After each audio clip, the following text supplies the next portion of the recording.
মেলাদিন ধরে গ্রামে ঢুকি না, দিয়েছেন গ্রামের অবস্থাটা কি আছে, মানুষজন কিরম আছে। ওই যে সামনে দিয়ে আবে তাই একটা আবুদে।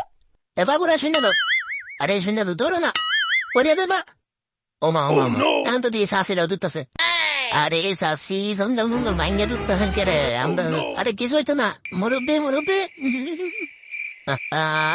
বুঝে না বুঝে না, এতে নতুন দেখা যায় আবু পুলো লয়ে দুধতেছে। আই হেরে শাশিরে নোবেল দেওয়া লাগবো, দৌড়ে নোবেল ভাই আলবো। আই তখন জঙ্গলের না, এটা হইল না। বুঝছে না, হেতেরা নতুন তো গ্রামগঞ্জের মানুষ, এটার লাগেই আল্লাহ আরেকজনের গেছে না, এলাকাতে বাইরে এই দেওয়া লাগবে, এলাকায় ঢুকে শান্তি নেই। আরে শাসি বুঝতে জানছেন, আরে শাসি এমনি ধরো না, হয়ে যায় দেওয়াছেন তাহলে দুই একটা সুন্দর ধরো না, আর এই এলাকা টাউন দেখতো না।